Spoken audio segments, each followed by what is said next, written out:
a few ideas, a few examples of the mechanics of love, the nature of love, the behavior of love, the action of love, of the living conscious being that love is. The best example we can provide is to illustrate and point out all these things at once in the statement, all that is, loves so unconditionally, it will actually allow you to believe you are not unconditionally loved. That's how unconditionally loved you are. It will allow you any belief whatsoever, even the belief that negates the idea you are unconditionally loved. And that ability itself, to be able to believe you are not unconditionally loved, to be able to believe that you have no support from existence itself, in the face of your actual existence, which should be all the illustration you need that you are supported, but nevertheless, to be able to believe you are not supported by existence in the face of your own existence shows you how deeply and actively you are unconditionally supported in anything you choose to believe. Anything, even to the negation of the support. Does that make sense? Yes. Does that answer your question sufficiently, or did you wish to explore another aspect of this? Well, because that is behavior. yes. And then, so love, essentially is accepting of all is things that I do, all allowance. action, all thoughts, Yes. all feelings. Total Love allowance. always appreciates and values me, no Yes. matter what I do, say, think, feel. Absolutely. So much so that you are the one in charge. Yes, okay. And another idea of motivation you have spoken of as being the idea we're always motivated to make a choice. Yes. To create what we perceive will bring us closest to pleasure and Yes. farthest from pain, and what we perceive Yes. as pleasure and pain is based on our definitions of Yes. pleasure and pain. Yes. Is this apply really to our local physical reality, this idea of motivation, or is it an integral part of the third universal law? What we put out is what we get back, and then therefore apply to all It of is existence. the physical representation of that law. So it applies to all existence, motivation. It does, but of course it will be experienced in different ways. Okay. Different kinds of mechanisms in different dimensions will be developed in order to experience that law in the way that's germane for that dimension. So the idea of the psychological motivations are the third density's way of expressing that concept in physical terms. All right. And one last one. Is there anyone that's been born and raised on this planet that is currently over, say, 200 years of age? Oh yes, actually quite a few. And what are they generally the oldest? Like 300 years old, 400 years old? One moment.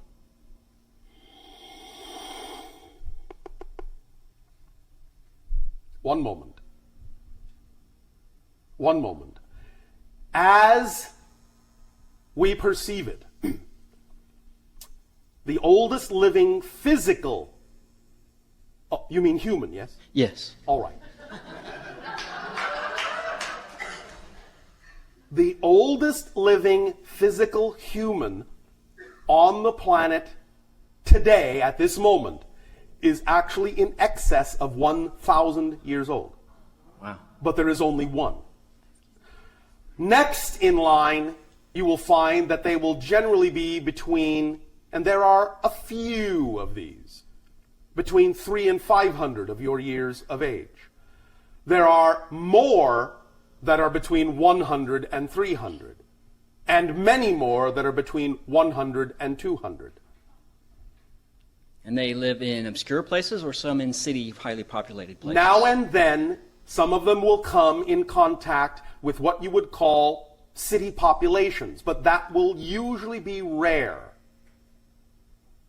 Most of them live in what you would call relatively remote locations, or smaller villages.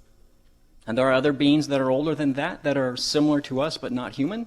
Oh yes. What might they be classified as? Reptilian or Assassines living on Earth? Well, our average lifespan is, in your terms, about 300 years. We don't live on Earth. If you're talking about visitations from time to time, there certainly have been beings that have existed on your planet or visited your planet that are in excess of 10,000 years old. Okay. But by your counting. But none who were born and raised and lived No. their entire life here. No. Okay, great. Much love to you, Bashar, and all who are there with you this And evening. to you as well. Thank you. Thank you.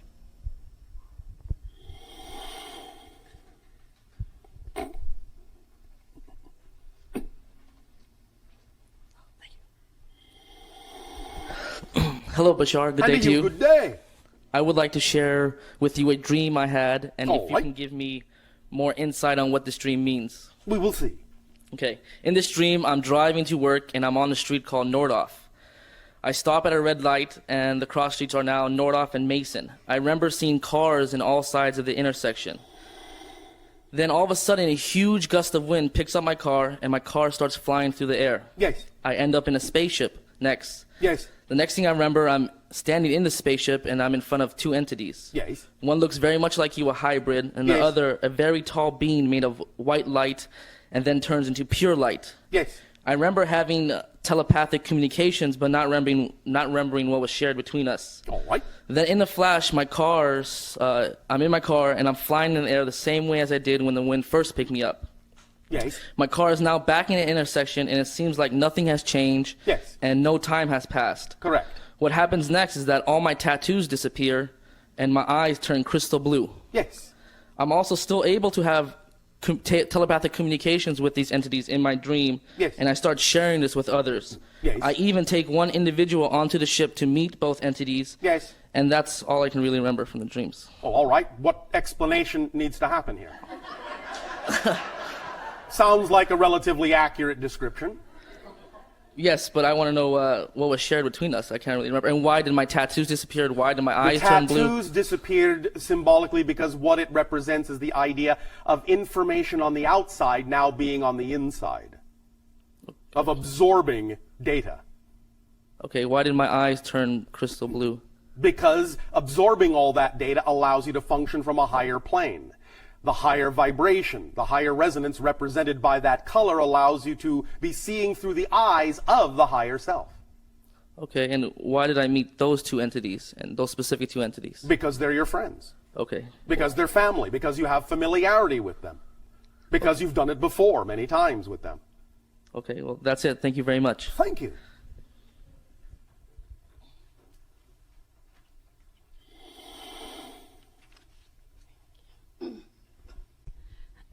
Hello, Bashar. And to you, good day. Good day, good day. I'm so excited to see you again. Actually, I say, I'm so excited to see you or hear you again. All right, thank you. Thank you. I spoke with you about maybe 13 years ago All right. about my voice. Yes. And I would like to choose to speak better again. All right. My Do you daughter. have anything to say? I have too much to say. Well, all right. Then maybe you should tone down what you think you need to say and deliver the information more simply. What do you think about that idea? That sounds good. I hope my daughter wrote that down. One moment. One moment. One moment.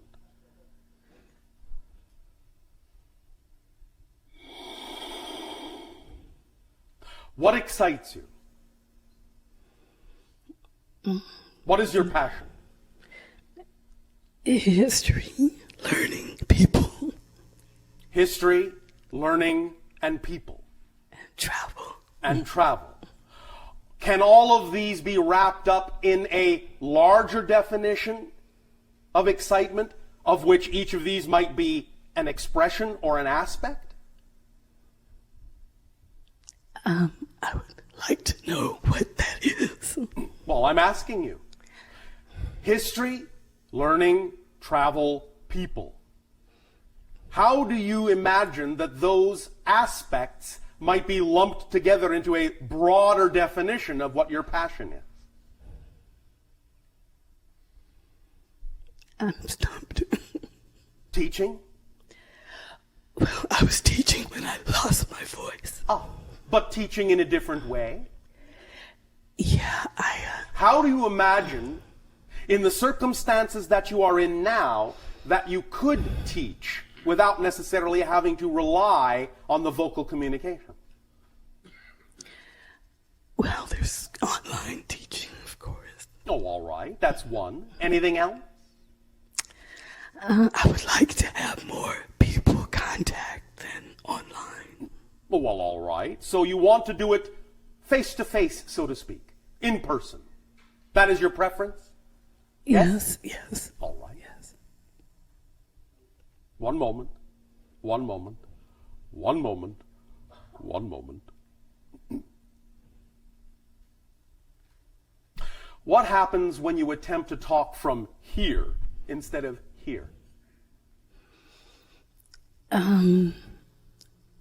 It's a better voice when I can breathe properly, but it seems like I've forgotten how to talk.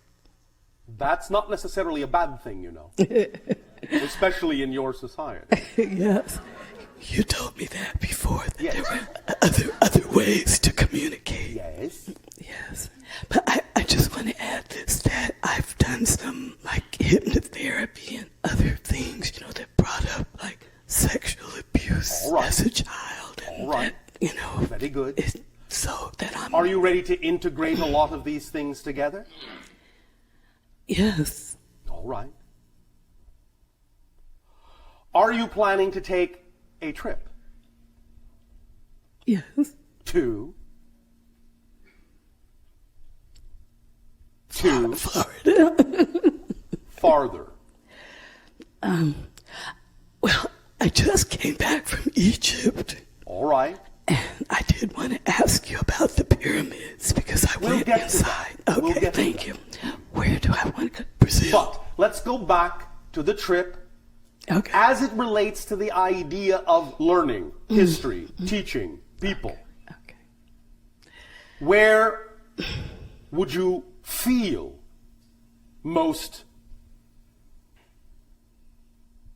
resonant? Africa. Where specifically? Ethiopia. Why?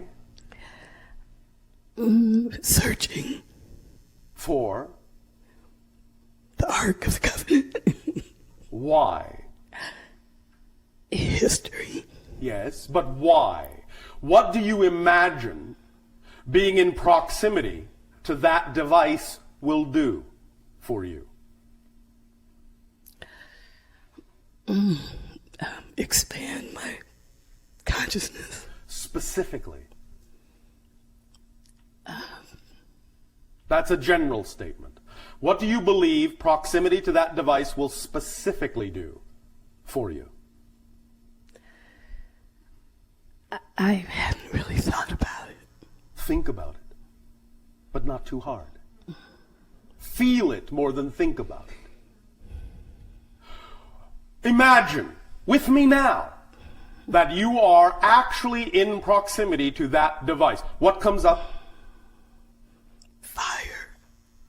And what feelings? Brightness. Do you feel any kind of rise in passion within you? Yes. You sound hesitant. Are you afraid to feel your passion? Yes. Why? Just general fear. Are you afraid that if you allow yourself to unleash your passion, that the consequences will be negative? No. Then why are you afraid? Just fear of the unknown. You know what? I don't believe you. Someone willing to travel to Ethiopia in search of the Ark of the Covenant does not really have a fear of the unknown.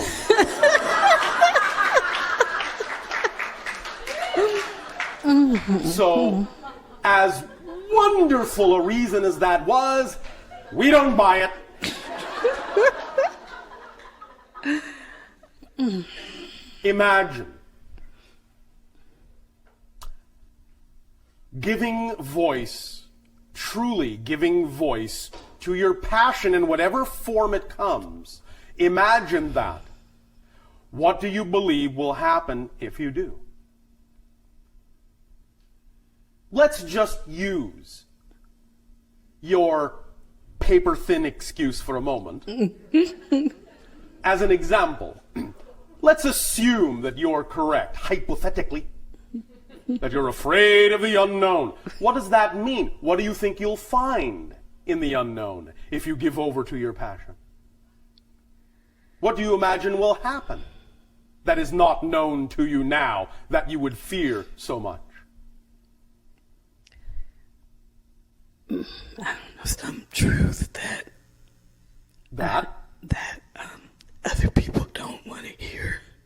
All right. And what difference does it make if others don't want to hear what you have to say? While you're pondering that, let me once again explain something about the concept of impact. None of you will ever, underline, none of you will ever have more impact than you have just by existing. Ever. So stop worrying about how to create more impact with what you want to do. You will never be able to create more impact than you already have upon the universe just by the very fact of your existence. Key. What you are attempting to do by following your passion, by acting on your joy, is not create more impact. By doing that, you create opportunities that reveal the impact you already have. It's a discovery of yourself, not the creation of something that doesn't already exist. That's number one. Number two, if it is in fact your passion to share something of yourself with the world, in some way, shape, or form, the very fact that you have the passion to do so tells you, by definition, there must be at least one person who needs to hear it. Or you wouldn't have the drive. You wouldn't have the passion. Because there are no accidents in creation. And if you exist and your true self is somebody that is passionately driven to share something, then the reason you are where you are when you're there is because there's somebody where you are when you are waiting to receive what you have to share. Because as we have said, there are no one-sided coins. If you have the head, you gotta have the tail, or there's no coin. You can't have a head by itself. You can't have the tail by itself. If you got the head, you know there has to be a tail to the coin somewhere. But the only way you're going to find out that it's right on the other side of you is to give over to that passion so that you can function as the whole coin, and thus have the other side revealed to you. Is this making sense? Yes. All right. One moment.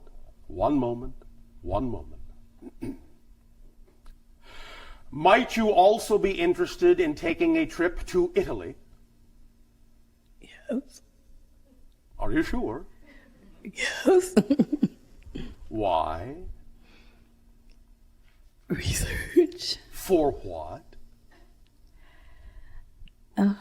To find out the truth. There's that euphemistic truth again. The truth of what? The history, the true history Of? the humanity. Why do you think you'll find that in Italy?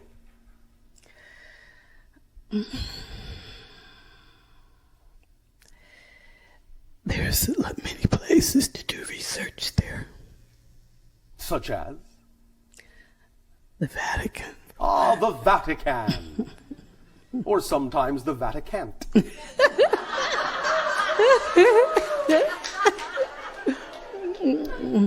Can you or can't you? I can. Say it again. I can. Say it softly. I can. Say it softly. I can. There's your biggest clue. Speak softly, and that is what will show you your power of speech and communication. Remember, the greatest power has the lightest touch. So don't try, don't force yourself to share. Be calm, be soft, be almost at a whisper. Then you will be heard. All right? Yes. Thank you. Thank you, Bashar. Our love to you. And over the next 3 days, pleasant dreams. Thank you. You're going to have some interesting conversations. All right? Yes, thank you much. Thank you.